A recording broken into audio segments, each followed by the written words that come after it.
Okay, well, good afternoon, everyone. As all of you know, we're in the process of confirming circuit judges this week. We'll do the 32nd circuit judge this afternoon and file cloture on the 33rd. And before the week is out, we will have done 34 circuit judges. We'll be doing more circuit judges next week. In addition to that, I think the Green New Deal continues to be an interesting discussion for particularly Republicans, and we will, of course, give our Democratic friends who've been advocating this proposal an opportunity to debate it and vote on it on the Senate floor sometime in the next couple of weeks.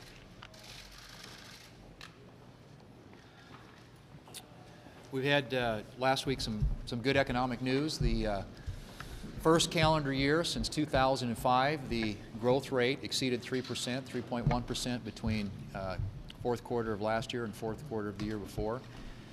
We've seen wage growth at the highest level literally in a decade, and the unemployment rate was below 4% for the 11th month in a row, which is also a record going back 5 decades. And there were more jobs available than people looking for jobs for the 10th straight month, which was also a record. So we're seeing greater growth in the economy, higher wages, record median household income, lots of good things happening out there in the economy, much of which is attributable to the policies like tax reform and regulatory reform that Republicans here in Congress have worked with the President to put into place. Since this President took office, we've created 5.3 million jobs, 300,000 in the month of January. We'll get another jobs report this week. But the point is the economy is performing really, really well, which begs the question as to why the Democrats would want to reverse all that progress and go back to policies that we know have failed. Whether it's the Green New Deal, Medicare for all, these policies will cost $93 trillion for people in this country. And that's more money than this government, this country has spent on its government since its inception. It is mind-boggling to think that Democrats would want to reverse all the gains that we've had and go back to socialist policies and fantasies that we know don't work. We're going to continue to do the work of the American people and continue to focus on policies that will create greater growth, higher wages, better jobs, and a higher standard of living and quality of life for people in this country. The Green New Deal continues to be a big green bomb in terms of the issues affecting the American public. I think it'll blow a big hole in the economy. We have a strong and healthy and growing economy. We have families who could never be able to afford the cost all across the country. Who can afford what they're asking in terms of increased taxes and increased energy costs? We're talking about $65,000 per family per year, the expenses of going to high-speed rail, of Medicare for all, which is just a part of the new Green Deal. They're asking for almost $32,000 per family for Medicare for all. That's how the costs come out. And then, of course, there's the refurbishing of homes, about $12,000 per family to deal with what is demanded under this Green New Deal. This is something that families can't afford, the nation can't survive. We are now at a point in this country where energy independent, it's something the President has called for. We have gotten there. It's because we use oil, gas, coal, as well as the renewables. Certainly we need more renewable energy. But right now renewables, solar and wind is only 8% of the energy we use in this country. So we're at a point in this country when you look at this and what is being proposed, it's not something that we want to go to. It's not something the American public want to go to. And to take a look at the 12 people that have co-sponsored this in the Senate, the majority of the Democrats running for president in the Senate are all on board. But these aren't green members, new members of the Senate. It's 184 years of Senate and House time, members of Congress, 184 years of those years of the co-sponsorships of this. So I'm looking forward to voting for this, standing up and speaking against it, and continuing to fight for the American people and their paychecks and their prosperity in our country's future. So as we get into March, one of the rules of March Madness is that the longer the name of the school, the less chance you have of playing in the last game. Regional schools often are seated pretty low for a reason. But here, not that all these jobs aren't important, but the longer the name of the job, sometimes the further down the list it is. That does not prohibit the Democrats from continuing to abuse the appropriations process. And so this week, our leaders required to allocate 30 hours of debate time to confirm the Deputy Assistant Secretary of Commerce for Economic Development. Most Americans would have a hard time remembering that full title, including me, which is why I just read it off. This person's been out of committee twice on a bipartisan voice vote, returned to the White House once and sent back to be out of committee a second time.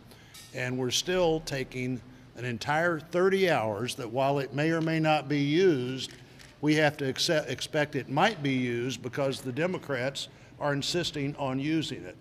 It's outrageous. It has to stop. We see last week it was the Tennessee Valley Authority on a job that I don't think even pays anything. It's certainly not a full-time job. Another person out of committee twice on a bipartisan vote, sent back to the White House once. 30 hours had to be set aside. And how much of that 30 hours was used to debate this nominee, that nominee? Zero. Probably be about the same this week. But this process is being abused. Everybody knows it. I hope we can find a way to, in a bipartisan way, stop doing that, or stop doing that in whatever way is necessary. Senators, the minority in the Senate, have traditionally lost the rights of the minority when they abused the rights of the minority, and everybody knew they were abusing the rights of the minority. Folks, I think most of you know that monthly I push out what I call my Squeal Award, and we might have to do a special edition with this Green New Deal or the Green Raw Deal or whatever you might want to call it. This is outrageous, folks. $93 trillion cost to the American people over a 10-year span.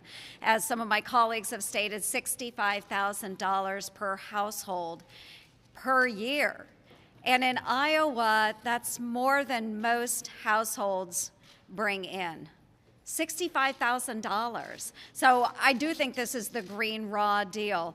It's especially troubling. There's one page in here where we talk about overhauling transportation systems in the United States to remove pollution and greenhouse gas emissions from the transportation sector. They talk about high-speed rail. They talk about other wonderful, wonderful ideas that if you live in a metro area, good for you, folks. But you know what? In New York City, yeah, you can walk down the block and grab a bagel and a cup of coffee. But if you're from my hometown, it takes you about 30 minutes to drive by car to get to the closest Walmart. How are we going to get our kids to school? Really, folks, I think the ideas coming out of the House are absolutely ridiculous. High-speed rail in Iowa, I don't know how that's going to get our grain to market. And this proposal impacts our rural areas more than most. It is a slam to our agricultural community. We need combines out in the fields to bring the crops in. We need tractors out there hauling wagons. We can't eliminate all of that, feed our population, and feed the world. So seriously, folks, the Green New Deal, it's a Green Raw Deal. It's going to destroy our rural areas. So I really wish that our colleagues would be serious about this and think about ideas that will promote our economy and make us a leader in global innovation. This is not it. So let's turn our attention to getting trade deals done, making sure that we're promoting rural economy and agriculture instead of this stuff. Thank you. Leader McConnell. One more. Missed you back there. Oh, that's not a problem. You know, the words unaffordable, unattainable, unrealistic come to mind as I think of this Green New Deal that's been proposed. $65,000 per American household per year is what it's estimated to cost. Hoosiers would be interested that were this to be implemented, they'd have to tear down their houses and rebuild their houses. They may have to ride their bike to work because they can no longer take automobiles. They can't visit family out of state, at least if they plan on using airplanes to do so under the Green New Deal. You know, the parade of horribles goes on and on. We're going to give Democrats an opportunity to vote for this legislation, which I think is reflective of the broader shift to the left we see in the national agenda of the Democratic Party. Republicans, on the other hand, we will have an opportunity to stand up for working Americans in the votes we cast. So I think it's great. We'll have an opportunity to vote on this in coming months. Leader McConnell. You have warned Democrats of presidential harassment. Is there anything legitimate that House Democrats are doing regarding oversight? Well, look, my view of the last year or so is that I've had very little to say about the various investigations that have been suggested. I support the Mueller investigation. Hopefully it'll conclude sometime soon. But I think it's pretty clear, going back to the late 90s, that the public is very skeptical about partisan congressional investigations. And all I've said is that sometimes the politics of presidential harassment hasn't worked out too well. I remember when we decided it was a good idea to impeach President Clinton, and his approval rating went up and ours went down. Leader McConnell, Yeah. as this resolution to disapprove of the national emergency comes forth, are you concerned and are you hearing from some of your members that there might be a problem with the backfill? In other words, if they take some of this money to move for what programs and projects are important to them, that that's a problem, and you address that through enhancing OCO or some other off-budget effort to address those needs? Well, with regard to the national emergency declaration, just speaking for myself, I'm convinced that what the president did is authorized by legislation. But I'd be less than candid with you if I didn't say we've had a lot of spirited discussion, a couple of hours last week and again just before we came out here about this whole issue. And I have said previously, and I say again, I advise the president not to take this route, but he's decided to do that. And there are a lot of different opinions about, some members have raised constitutional questions. I don't personally think there's a constitutional issue here. Some have raised questions about the authorization itself. I don't have a solution to how this ultimately ends other than a prediction that at the end of the day, the president in all likelihood is going to get a measure that he will veto and will almost certainly be sustained, the veto will be sustained in the House. But you're not hearing from people about how they address those spending issues. We're hearing from people on all aspects of this. So what's the solution to that? What is the approach? We'll be voting at some point, and the solution will ultimately be determined by the votes of the members of Congress. Nancy. The House is voting on a resolution to condemn anti-Semitism after comments by one of its members. Do you intend to hold a similar vote in the Senate? Do you think that's something that would be important? Well, it's certainly an important subject. You know, we addressed the BDS issue here in the Senate a while back, which is a clear example of rising anti-Israel sentiment in our country, which is very disturbing, and that's been underscored by the comments of some of the new members of the House of Representatives. So I am concerned about it. We felt like we have already, in a portion of this, addressed it through the BDS proposal that was in the first bill that we took up here in the Senate, and we may well address it again. But I do think it's disturbing, and this is a good time for America to think again about anti-Semitism. It seems to be more fashionable in Europe. It seems to be more fashionable in this country, regretfully, among at least some members of the new class in the House. We need to stand up to it in every way we possibly can. Is there a point at which you would invoke the nuclear option to change Senate rules? Are we close to that point in these talks about speeding more of the nominations? Well, as Senator Blunt pointed out, we've had a number of discussions about the level of obstructionism we're experiencing here. Look, the Senate has periodically obstructed things that were very, very important. But if you look at the executive calendar, not the legislative calendar, but the executive calendar, over the last 20 years, beginning in Bush 43, it was introduced by the current Democratic leader of the Senate, routinely using filibusters not to advance but to defeat nominations. It wasn't done on the executive calendar down to the Bush 43 administration. Now our friends and colleagues on the other side have taken it even further by making, as Senator Blunt pointed out, it difficult to confirm assistant secretaries of something or members of the Tennessee Valley Authority. And once we go through a couple of day process, sometimes last week they were approved on a voice vote.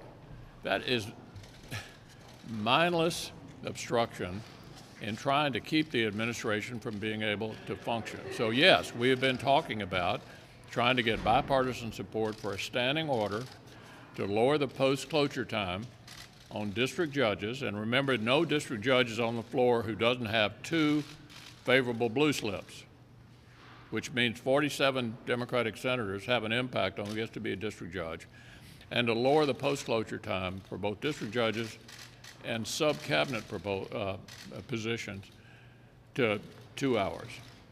We're still hoping to have bipartisan support to go forward with a standing order, which would require 60 votes.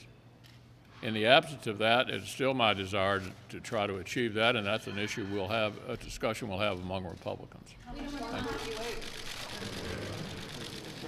you.